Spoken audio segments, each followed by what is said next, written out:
Hello students, आज इस video में हम पढ़ने वाले हैं कॉल बाय रेफरेंस और फंक्शन ओवरलोडिंग के प्रोग्राम के बारे में। ओके, तो पहले मैं बात करता हूँ कॉल बाय रेफरेंस। ये प्रोग्राम लेसन नंबर 8 का है और ये प्रोग्राम इम्पोर्टेंट भी है, एग्जाम में आने के चांसेस हैं। ओके, सो पहले यहाँ मैं कमेंट लिखता हूँ कॉल बाय रेफरेंस। इसके बाद अभी हम कॉल बाय रेफरेंस में जो प्रोग्राम बनाने वाले हैं वो बनाने वाले हैं स्वैपिंग के बारे में। ओके, सबसे पहले हमें क्या करना है, यहाँ पे हमें हेडर फाइल लिखनी है। अभी ये जो प्रोग्राम बनेगा वो बनेगा C++ में। तो यहाँ पे इसकी हेडर फाइल चेंज हो जाएगी, यानी कि जो फर्स्ट हेडर फाइल थी वो यहाँ पे चेंज हो जाएगी। यहाँ मैं लिखता हूँ #include iostream.h। हम C के अंदर लिखते थे std.h, लेकिन यहाँ लिखेंगे हम iostream.h। इट मीन्स कि यहाँ पे जो भी printf और scanf फंक्शन थे C के अंदर वो C++ में cout और cin के अंदर चेंज हो जाएंगे, जो कि iostream.h में डिफाइन किए गए। सेकंड जो हेडर फाइल है वो बिल्कुल सेम रहने वाली है, क्योंकि जो क्लियर स्क्रीन फंक्शन है ओके या फिर getcs फंक्शन है वो हम एज इट इज़ फंक्शन यहाँ यूज़ करने वाले हैं। ओके, इसके बाद क्या करना है, हमें एक फंक्शन बनाना है। तो फंक्शन बनाने के लिए यहाँ मैं लिखता हूँ void। मैंने void इसलिए लिखा है क्योंकि मुझे यहाँ पे वैल्यू को प्रिंट करना है, ना कि रिटर्न। void फंक्शन में लेता हूँ स्वैप, क्योंकि हमें स्वैपिंग करनी है। तो हमें 2 नंबर की स्वैपिंग करनी है, वो भी रेफरेंस से। तो हम यहाँ पे 2 पॉइंटर वेरिएबल लेंगे या फिर आर्ग्यूमेंट लेंगे। एक लेता हूँ मैं x नाम से, सेकंड लेता हूँ मैं y नाम से। ओके, हमें 2 नंबर की स्वैपिंग करने के लिए एक थर्ड वेरिएबल लेना पड़ेगा। वो हमें पॉइंटर वेरिएबल ही लेना, एज अ नॉर्मल वेरिएबल लेना। ओके, इसके बाद हमें क्या करना है, हमें यहाँ पे स्वैपिंग के प्रोसेस को रन करवाना है। तो वो कैसे पॉसिबल होगा, तो जैसे मैंने बताया कि हमेशा value right to left assign होती है। एक्स वाई की वैल्यू तो मेन फंक्शन से आ जाएगी, लेकिन टाइम खाली है तो हमें पहले टाइम को वैल्यू देनी पड़ेगी। जो टाइम के अंदर वैल्यू जाएगी वो जाए पॉइंटर एक्स की। ओके, अब पॉइंटर वाई की वैल्यू जाए पॉइंटर एक्स में, यहाँ लिखता हूँ pointer x equal to pointer y. Last में लिखता हूँ पॉइंटर वाई इक्वल टू 10। ये आपको मैं समझा देता हूँ। अगर यहाँ पे आप एक्स और वाई की वैल्यू प्रिंट करना चाहते हो तो आप कर सकते हो। यहाँ लिखता हूँ \n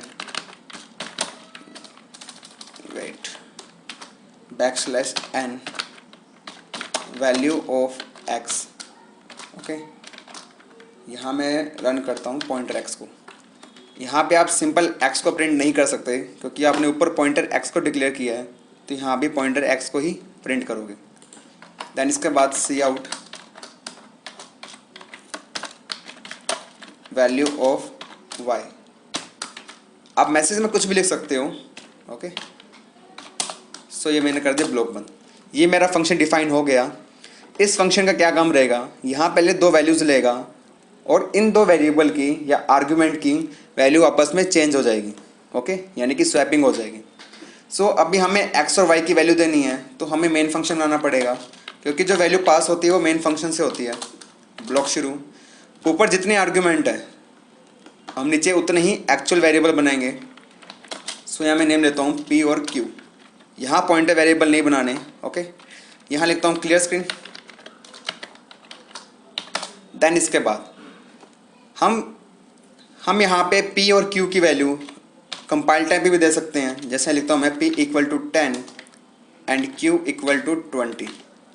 ओके, अभी हमें क्या करना है कि 10 और 20 वैल्यू को स्वैप फंक्शन में कॉल करनी है। तो यानी कि हम यहाँ पे स्वैप फंक्शन को कॉल करने वाले हैं। तो यहाँ मैं फंक्शन का नेम लिखूँगा स्वैप ब्रैकेट स्टार। यहाँ पे 2 आर्ग्यूमेंट हैं, तो यहाँ भी 2 पैरामीटर आएंगे। यहाँ पे पॉइंटर आर्ग्यूमेंट है, तो यहाँ पे रेफरेंस ऑपरेटर साथ वेरिएबल के नेम लिखे जाएंगे जो इस फंक्शन में डिफाइन किए गए हैं, यानी कि %p एंड %q। ओके, यहाँ इसको मैं टर्मिनेट करता हूँ। अब हमें नॉर्मली क्या करना है, हमें यहाँ पर भी p और q को प्रिंट करना है। यहाँ लिखता हूँ cout value of p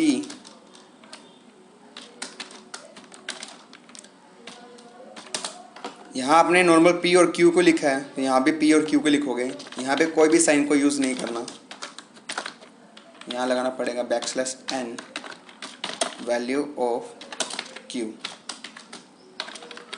okay, so हमारा प्रोग्राम रेडी हो चुका है। यहाँ लिखता हूँ get C H and block बंद। सो जैसे इसको मैं रन करूँगा तो आप देख सकते हैं कि वेट, मुझे यहाँ पे भी \n लगाना पड़ेगा। सो अब मैं इसे कॉल करता हूँ। सो फर्स्ट में क्या आया, वैल्यू ऑफ x जो कि 20 है, value of y 10, value of p 20, value of q 10। सो अभी आप देख सकते हैं कि हमने p के अंदर 10 वैल्यू को असाइन किया था और q के अंदर 20 को। सो जैसे लोकल वेरिएबल यानी कि जो भी आर्ग्यूमेंट थे स्वैप फंक्शन के, उनकी वैल्यू चेंज हुई है, वैसे ही यहाँ पे एक्चुअल वेरिएबल की वैल्यू भी चेंज हो गई है। सो ऐसा क्यों हुआ, क्योंकि जो कॉल बाय रेफरेंस होता है, ओके, वो एड्रेस को लेके वैल्यू को स्वैप करता है। ठीक है, यहाँ पे सिर्फ वैल्यू को कॉल नहीं कर रहा है, वहाँ पे वो एड्रेस को कॉल कर रहा है। अगर यहाँ पे एड्रेस इनके चेंज होंगे तो इट मीन्स इसकी जो वैल्यू है, जो भी एड्रेस में वैल्यू स्टोर की गई है, वो भी यहाँ पे चेंज हो जाएंगे। ओके, नेक्स्ट हम बात करते हैं फंक्शन ओवरलोडिंग।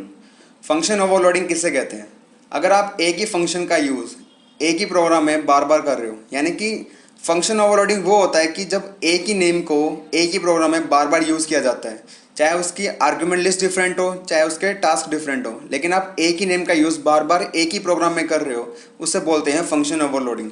ओके, सो अभी हमें फंक्शन ओवरलोडिंग में कौन सा प्रोग्राम करना चाहिए, आप कोई भी प्रोग्राम यूज़ कर सकते हो, लेकिन उसका मेथड तो सेम ही रहेगा। सो यहाँ मैं जो प्रोग्राम बनाने वाला हूँ वो मैं नंबर को प्लस करने वाला हूँ। ओके, सो फर्स्ट जो फंक्शन बनाऊँगा, जो भी नेम होगा, उसके अंदर मैं 2 आर्ग्यूमेंट दूंगा, और जो सेकंड फंक्शन होगा उसके अंदर मैं 3 आर्ग्यूमेंट दूंगा। ओके, सो अभी हम क्या करते हैं, फर्स्ट मैं यहाँ पे कमेंट लिखता हूँ फंक्शन ओवरलोडिंग, देन इसके बाद मैं हेडर फाइल लगाता हूँ #include iostream.h #include conio.h। तो यहाँ मैं फंक्शन बनाने वाला हूँ। सो यहाँ मैं क्या करता हूँ, यहाँ मैं वैल्यू को रिटर्न करूँगा। ओके, सो यहाँ मैं लिखता हूँ इंट और फंक्शन नेम लिखता हूँ मैं सम। ओके, सो फर्स्ट यहाँ मैं 2 आर्गुमेंट लूँगा, एक लेता हूँ मैं p नाम से और सेकंड लेता हूँ मैं q नाम से। ओके, यहाँ मैं क्या करूँगा, यहाँ पे मैं रिटर्न करूँगा x plus y, sorry p plus q। Okay, so मेरा फर्स्ट फंक्शन डिफाइन हो गया। आपको सिंपली क्या याद करना है, अगर यहाँ पे इंट का यूज़ कर रहे हो या फ्लोट का यूज़ कर रहे हो, ओके, तो यहाँ पे रिटर्न आएगा। अगर आप यहाँ पे वॉइड का यूज़ करते हो तो यहाँ पे सी आउट आएगा। ओके, अब मैं बनाता हूँ सेकंड फंक्शन। फंक्शन का नेम सेम होना चाहिए, चाहे उसकी लिस्ट डिफरेंट कर दूँ। यहाँ मैं लिखता हूँ int x comma int y comma int z, block शुरू। यहाँ लिखता हूँ return x plus y plus z end block बंद। सो अभी मैंने 2 फंक्शन बनाए हैं, फंक्शन के नेम दोनों के सेम है। सो यहाँ मैं फंक्शन की ओवरलोडिंग कर रहा हूँ। फंक्शन ओवरलोडिंग यही होता है कि अगर हम एक ही फंक्शन का नेम बार बार एक ही प्रोग्राम में यूज़ कर रहे हैं, वो होती है फंक्शन ओवरलोडिंग। ओके, सो अभी मैंने जो आर्ग्यूमेंट यहाँ पे डिक्लेयर किए हैं, हमें इसकी वैल्यू असाइन करनी है। सो वैल्यू असाइन करने के लिए मैं मेन फंक्शन बनाता हूँ। सो मैं इस प्रोग्राम को थोड़ा ईजी कर देता हूँ। यहाँ मैं सिंपली क्या करूँगा, यहाँ मैं कोई भी वेरिएबल डिक्लेयर नहीं करता, या मैं डायरेक्ट वैल्यू को असाइन कर दूंगा। फर्स्ट यहाँ लिखता हूँ मैं क्लियर स्क्रीन। ओके, सी आउट, यहाँ डायरेक्ट सी आउट का यूज़ करना है। यहाँ लिखोगे पहले आप सम ऑफ, जो फर्स्ट सम है उसके अंदर कितने आर्ग्यूमेंट है, 2 है, तो यहाँ लिखता हूँ सम ऑफ 2 नंबर।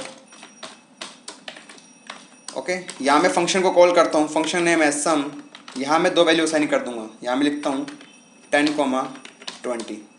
ओके, वैसे ही मैं आगे लिखूँगा C out \n sum of 3 number. यहाँ फंक्शन को फिर से कॉल करूँगा सम, यहाँ लिखता हूँ मैं 30, 40 एंड 50। Okay, semicolon. अब मैं प्रोग्राम को बंद करता हूँ get C H and block बंद। सो जैसे ही मैं प्रोग्राम को रन करूँगा तो आप देख सकते हैं कि जो 10, 20 वैल्यू होगी वो जाएगी p और q के अंदर। अगर यहाँ p और q प्लस होंगे तो इस फंक्शन की जो वैल्यू आएगी वो आएगी 30। सो यहाँ पे सेकंड लाइन में क्या होगा कि 30, 40, 50 इस आर्ग्यूमेंट के अंदर जाएंगे। सो जैसे ये तीनों प्लस होंगे तो उसकी वैल्यू क्या आ जाएगी 120। ओके, सो अभी इसको मैं रन करता हूँ, now you can see sum of two numbers equal to 30, sum of three number equal to 120। Okay, so ये मैंने बात की थी इम्पोर्टेंट प्रोग्राम्स के बारे में जो एग्ज़ाम में आ सकते हैं। सो हम कल कुछ नए प्रोग्राम के बारे में पढ़ेंगे जो इम्पोर्टेंट होंगे।